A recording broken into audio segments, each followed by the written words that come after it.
Mom's long-lost siblings demand her help with their mother who gave her up at birth, sparking familial turmoil and complicating wedding plans. I, 35F, grew up in the U.S., born and raised in Austin, Texas.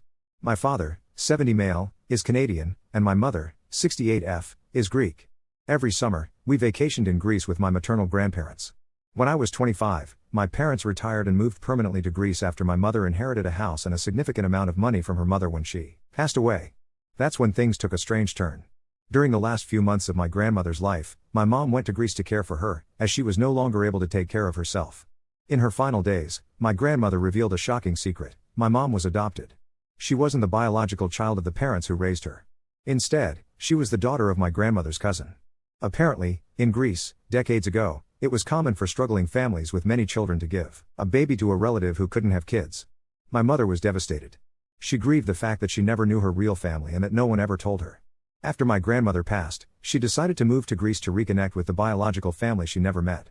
She traveled to the region where her biological mother lived and met her for the first time, along with 2 older brothers and a younger sister. Her oldest brother was especially emotional because he vaguely remembered the day they gave my mother away as a baby. But from the start, my mom was hurt that none of them had ever tried to find her. Their excuse was that she had moved to the U.S., and it was difficult to track her down, while her biological mother said she had made a pact with her cousin, my adoptive grandmother, never to reveal the truth. The entire village had been told that my mom had died as a baby, so no one ever questioned it. For the past 10 years, my parents have lived in Greece, and my mom has built a close relationship with her siblings. However, her relationship with her biological mother has remained distant and formal. She never got over the fact that this woman kept all her other children but gave her away, likely because she was a girl. At the time, boys were valued more because they worked the fields and contributed to the family's income, whereas girls were seen as a burden. 2 years ago, I was able to move to Greece as well, since the parents who raised my mom left her a sizable inheritance. It allowed us to live comfortably, and honestly, I preferred the lifestyle here. We live in a beautiful place near the capital, and life is peaceful. Now, here's the issue. My mom's biological mother is now 96 years old and in very poor health. Her biological father passed away decades ago due to political circumstances. Her 2 older brothers, her sister lives abroad, have been taking care of their mother, but they are exhausted. Their wives are complaining, tensions are rising, and at a recent family gathering, they told my mom that she should also help take care of their mother because it's unfair that they are doing it alone. My father was furious when he heard this and told my mother to cut them off entirely. My mom refuses to take care of this woman. She doesn't love her, doesn't feel any emotional connection to her, and can't forgive her for abandoning her. My mom is not close to this woman's and of course she has no legal claim to any inheritance from this family. However, she has truly enjoyed her relationship with her siblings and their children and doesn't want to lose that. She's feeling pressured, though, and she's deeply upset by their demands. When I found out, I was livid. How dare these people ask this of my mother, knowing full well that she was abandoned and that no one even attempted to find her. I feel like they're manipulating her, and she's unable to see how unfair this is. I'm getting married in a month to my fiancé, who is Greek and fully supportive of me, and I am seriously considering uninviting all of them from the wedding. I want to send a clear message that we don't want contact with them anymore. However, my mother is hesitant. She doesn't want to escalate things, even though she's hurting. I feel like she's not as attached to these people as she thinks. She's mourning the idea of the family she never had rather than truly loving these people. And I hate seeing her being taken advantage of. I always idealized Greece and the strong bonds of family, but now I see that's not always the case. I'm so disappointed by all of this. Update 1. Over the past few years, my mom has learned a lot about her adoption. Unfortunately, my bio-grandma was not a good person. The wife of one of my bio-uncles, let's call her Maria, sat my mom down a few years ago and told her everything. Turns out, my bio-grandma was a very strict and spiteful woman who treated the people who worked for her horribly. She never wanted daughters and even tried to give away her other daughter, but that adoption fell through, so she kept her. My bio-aunt went through a really tough time growing up and that's why she moved abroad. Her brothers never supported her the way they should have, and they even cheated her out of part of her inheritance. Maria is now thinking about leaving her husband since their kids are grown, and she doesn't want to stay married to a man she knows isn't a good person. As for my mom, she never felt a bond with her bio-mother, but after hearing everything from Maria, she's decided she doesn't want much contact at all. She knows exactly what kind of people her bio-brothers are and never wanted a super close relationship with them. They're not in daily contact anyway, but she does feel attached to her nieces, nephews, and their wives. That's the main reason she hasn't cut ties completely. My mom has decided she will help financially but won't take bio-grandma into her home. She's doing it mainly to support her bio-sister, who is under pressure from their brothers to care for their mother. My mom has tried to get closer to her bio-sister over the years, but her sister has kept her distance. She explained that she has deep trauma from growing up with their mother and wants to maintain some emotional space. But she's still happy they met. This past Christmas, my bio-aunt came to Greece and stayed at our house. I wasn't there because I was visiting friends in the Netherlands, but my mom and her sister spent time together, and it brought them closer. My aunt told my mom to cut off her brothers completely and even invited her to move to her country. She has made it clear she wants only a formal relationship with the rest of the family, except for my mom, whom she loves dearly. I had no idea about most of this because my mom didn't want me to see my uncles in a bad light. She still thinks she'll keep some minimal relationship with them, but she's especially close with a few of her nieces and nephews and doesn't want to lose that. One of my cousins, Maria's son, even confided in my mom that he wants to cut ties with his father. When my bio-uncle asked my mom for help, this cousin, who's only 25, pulled her aside and told her to stay away and not give them anything because they don't deserve it. That really got to me. It showed me that not everyone in this family is selfish or manipulative. I actually have a good relationship with this cousin. He gets along great with my fiancée since they work in the same field. After learning all this, I met up with him last night, and we talked. He has moved out on his own but still keeps some contact with his dad, mainly because he wants to wait until Maria leaves before cutting ties completely. He told me that his father and uncle inherited a lot of wealth and never really had to work. They started some businesses, but when they struggled, they took large sums of money from bio-grandma and other relatives. Now they've recovered and live comfortably, but they never paid back what they owe. My cousin is ashamed of his family's actions and doesn't want to be judged for them. He also believes they are trying to financially exploit my mom. Because he cares about her and really respects my parents, he warned them not to get involved. After everything, my parents and I made a decision. My mom will give one lump sum of money for her bio-mother's care. Whether they put her in a nursing home or hire a caregiver is their problem. She will also have a final talk with her brothers to make it clear that she is not taking care of their mother because that woman was never a mother to her. When Maria manages to get divorced, which my parents want to support her through, we expect the relationship with the brothers to fall apart. My mom is still sad that she never found the ideal family she imagined, but she feels lucky to have her sister, Maria, and her nephew, whom she truly loves. As for the wedding, we decided to invite them to avoid unnecessary drama. That's the update for now. I truly appreciate all the comments and support. I feel sorry for those who have gone through similar painful experiences, and I hope no one has to go through this again.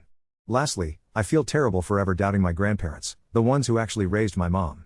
They were amazing, kind, and compassionate people who helped so many others in the US. Everything they had was earned through hard work. I'm so grateful they adopted my mom, and I wish they had also taken in my aunt. Update 2. I've been so busy with wedding preparations that I couldn't respond to everyone, but I really appreciate the support. I figured it was time for an update on how everything unfolded. During the wedding planning, things were relatively quiet. I grew even closer to my cousins, my Aunt Maria, and my bio-aunt, who came back to Greece for 10 days.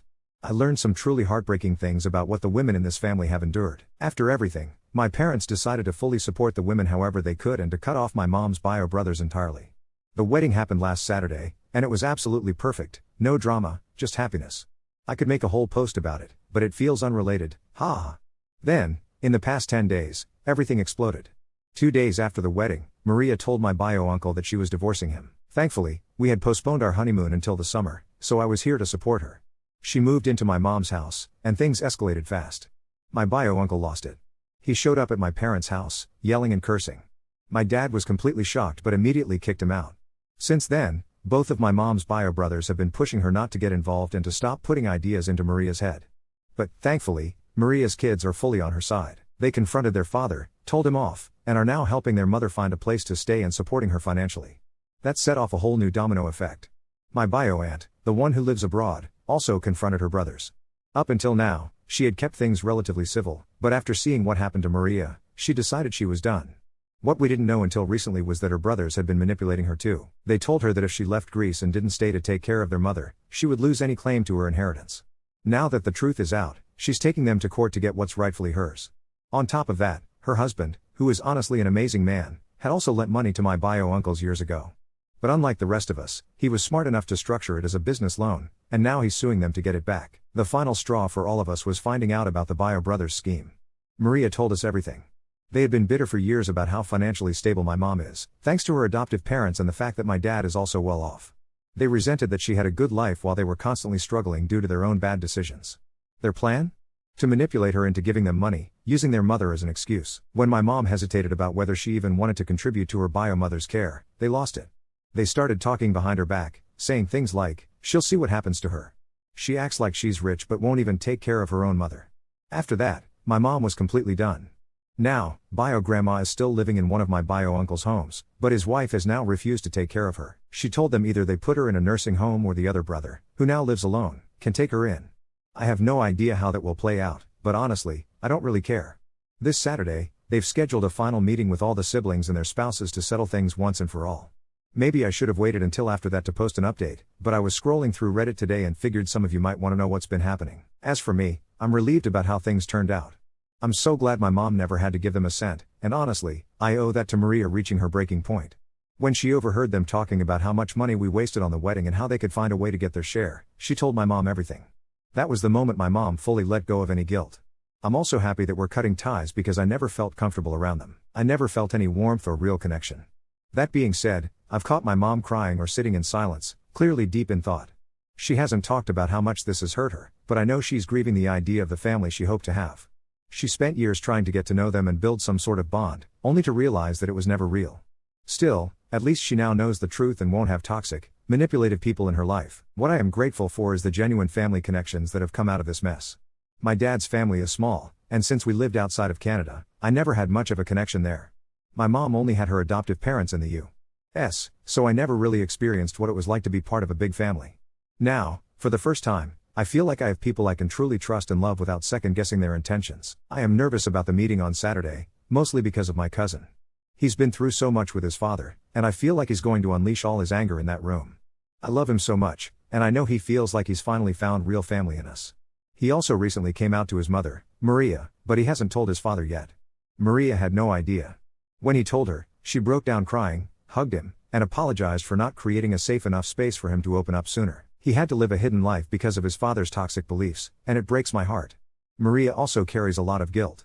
She never worked independently, she helped in her husband's businesses, but he always controlled the finances.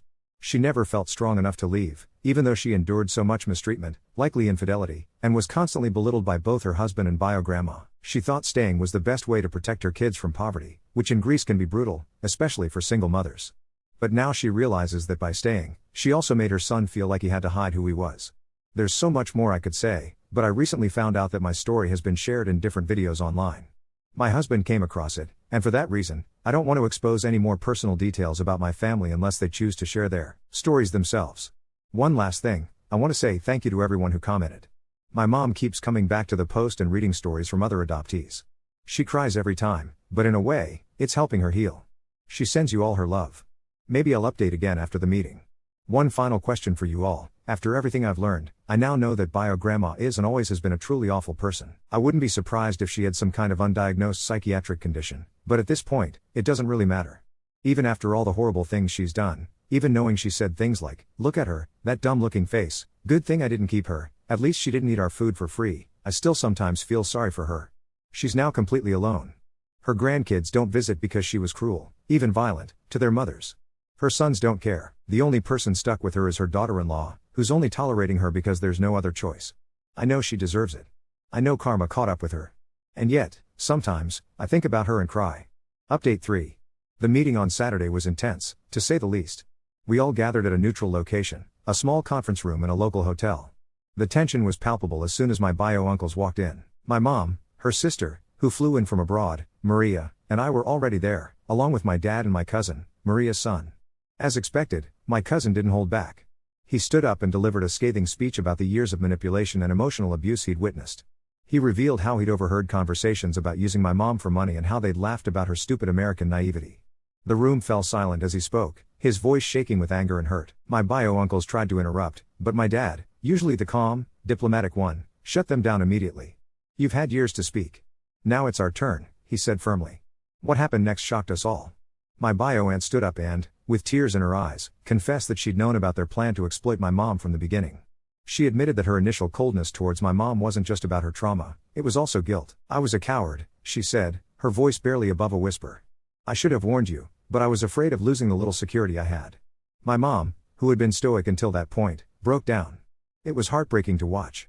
All those years of hoping for a connection, of trying to build relationships, came crashing down around her. The meeting took an unexpected turn when one of my bio-uncles, the younger one, suddenly stood up and left the room. We all sat in confused silence for a few minutes until he returned, looking pale and shaken. "I can't do this anymore," he said. He then proceeded to reveal years of financial misdeeds, including embezzlement from their mother's accounts and fraudulent business practices. His brother exploded in rage, lunging across the table at him. My dad and cousin had to physically restrain him. It was chaos, shouting, crying, accusations flying back and forth. I felt like I was watching a scene from a movie, not my own family drama. Amidst the commotion, Maria calmly stood up and announced that she had recorded the entire confession. The room fell silent once again. She explained that she had been gathering evidence for months, preparing for her divorce and potential legal action. The look of defeat on my bio-uncle's faces was almost pitiful. As the dust settled, we began to discuss practical matters. My bio-aunt revealed that she had already initiated legal proceedings to reclaim her rightful inheritance. Maria announced her plans to move abroad with her son, accepting a job offer in the same country where my bio-aunt lives. My mom, still tearful but composed, made it clear that this was the end of any relationship with her bio-brothers. She expressed her wish to maintain contact with her sister and nieces and nephews who wanted to stay in touch, but emphasized that she needed time to heal. As we were wrapping up, my younger bio-uncle made a surprising request. He asked to speak to my mom alone. After some hesitation, she agreed. They stepped outside for about 15 minutes. When they returned, my mom looked shaken but somehow lighter. She later told me that he had given her a heartfelt apology and revealed that he had terminal cancer. He didn't ask for forgiveness, just understanding. It was a bittersweet moment that added another layer of complexity to an already complicated situation. We left the meeting emotionally drained but with a sense of closure. The following days were a whirlwind of legal consultations, tearful conversations, and making plans for the future.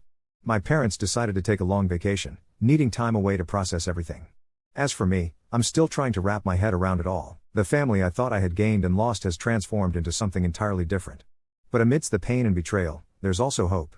The bonds we've formed with Maria, my cousin, and my bio-aunt feel stronger and more genuine than ever. I've learned that family isn't always about blood, it's about choice, love, and mutual respect. As we move forward, I'm cautiously optimistic about the relationships we'll build and nurture. The road ahead won't be easy, but at least now we're walking it with our eyes wide open, surrounded by those who truly care. Update 4. It's been 3 weeks since that explosive meeting, and life has taken some unexpected turns. My parents returned from their vacation yesterday, looking refreshed but still carrying the weight of recent events. They spent 2 weeks at a beachside resort, disconnected from everything except each other. Dad says Mom cried for the first 3 days straight, then gradually began to heal. They walked on the beach every morning, talking through decades of complicated emotions. While they were away, I stayed with Maria and my cousin. Their apartment has become a strange hub of activity. My bio-aunt has temporarily moved in as well, creating an unlikely household of people bound by shared trauma and newfound honesty. We've spent evenings talking until dawn, piecing together family history that was previously shrouded in half-truths and omissions. The legal situation has escalated quickly. Maria's divorce proceedings uncovered financial irregularities that have now triggered a formal investigation. My bio-uncles are facing serious allegations of fraud and tax evasion. The older one has apparently fled the country, while the younger one, the one with cancer, has been cooperating with authorities in exchange for leniency. His prognosis is worse than he initially let on. Doctors give him 6 months at most. Despite everything, Mom insisted on visiting him at the hospital last night. I went with her, unsure what to expect. He looked so small in that hospital bed, hooked up to machines, his skin yellowed from liver failure. Mom sat beside him for hours, holding his hand.